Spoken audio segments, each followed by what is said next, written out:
felicito més és per la capacitat de convocatòria tan impressionant que avui demostreu tots aquí amb la vostra presència. I jo començo aquests 5 minuts fent-vos una pregunta a tots vosaltres i la llenço a l'aire. Jo veient-vos aquí, tanta gent, tan joves com esteu avui asseguts en aquesta sala, la primera cosa que m'ha vingut al cap és dir-vos això, no?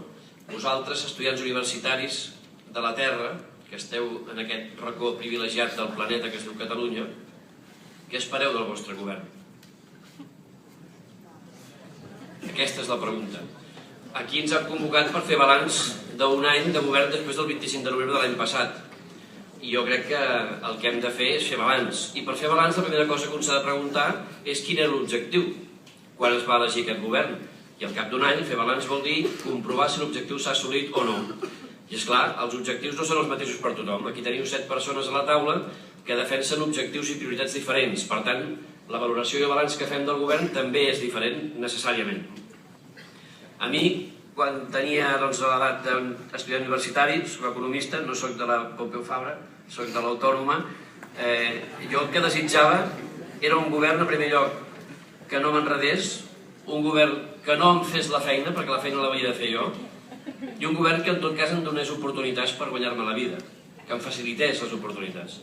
Però vosaltres sabeu que el govern no soluciona els vostres problemes, i si algun polític ve aquí a dir-vos que hi ha camins per la felicitat i que els heu de seguir, no li feu cas. Jo no he vingut a dir a fer això en qualsevol cas, no? Perquè sabríeu que us estic enganyant. La vida és difícil i vosaltres sabeu que la feina l'heu de fer vosaltres, ningú la resultarà per vosaltres. L'esforç és el vostre i el treball és el vostre, i el vostre sacrifici el que garantirà aquest futur. Ara bé, aquí estem per fer balanç d'un govern que va ser elegit fa exactament un any.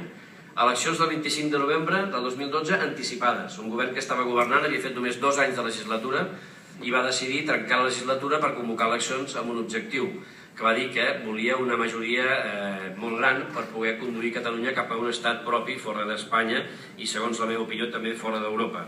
Quin va ser el resultat? Que va perdre 12 diputats. Aleshores, en el 2012, que era el resultat de les eleccions del 2010, els partits estrictament sobiranistes tenien 76 diputats, Convergència i Unió i Esquerra Republicana, i després de les eleccions del 2012 en tenien 74, n'havien perdut 2. I els estrictament constitucionalistes en tenien 21 i després en tenien 28. És cert que el nombre de vots va incrementar i és cert també que el govern a partir d'aquell moment es va fixar una prioritat, la de l'estat propi, la de la separació, la de la sortida d'Espanya. Per nosaltres, la prioritat hauria de ser una altra, que és la recuperació econòmica, la sortida de la crisi, la generació de riquesa, la distribució més justa d'aquesta riquesa i la creació d'ocupació.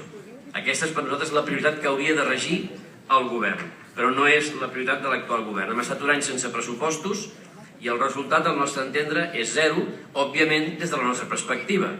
Des de la perspectiva d'aquells que únicament tenen com a finalitat, com a objectiu, treure Catalunya d'Espanya, assegurant que aquest és el camí de la felicitat, que tots els problemes els resol, l'objectiu estaria possiblement complert, però tampoc seria veritat, perquè estem exactament al mateix lloc que estàvem. Jo faria les següents preguntes. El que per mi és necessari, que és un govern que faci reformes per poder donar oportunitats i per poder garantir un futur millor per totes les generacions, hauria de fer coses que aquest govern no ha fet. I segueixo llançant preguntes, no? Que al meu entendre eren fins i tot compromisos perquè estan escrits d'aquest govern. Ha fet la llei de simplificació econòmica i de finestreta única empresarial que va prometre? No. Ha fet la llei de suport al treball autònom i dels emprenedors? No.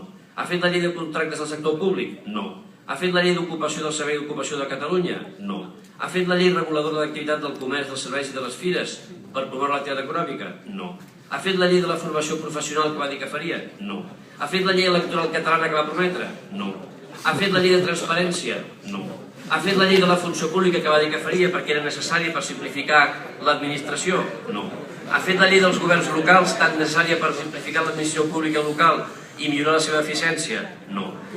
He posat només 10 exemples del que al nostre entendre hauria de ser l'acció d'un govern reformista que vol generar oportunitats per la gent jove, generar ocupació, crear riquesa i distribuir-la més justament. Això sí, hi ha hagut temps, com s'ha explicat, per fer la declaració de sobirania, la Comissió Nacional per al Dret a Decidir, la Comissió del Parlament pel Dret a Decidir, la Comissió de Seguretat pel Dret a Decidir, la llei de consultes està tramitant al Parlament, hi ha una gran negociació sobre la consulta, la data i el dia i què dirà la pregunta.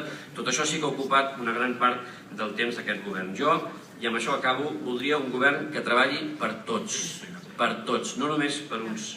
Un govern que no enganyi, un govern que resolgui problemes, un govern que garanteixi i respecti la convivència i la concòrdia.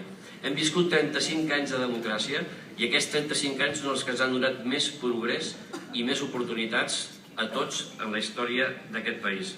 L'actual govern, al nostre entendre, no garanteix això i per aquest motiu apostem perquè hi hagi un canvi de govern. Un canvi que garanteixi unes prioritats diferents, les prioritats que connecten amb les autèntiques necessitats de les persones. Abandonar, per tant, l'objectiu del trencament i centrar-se en l'objectiu del creixement i de les oportunitats per a les persones. Gràcies.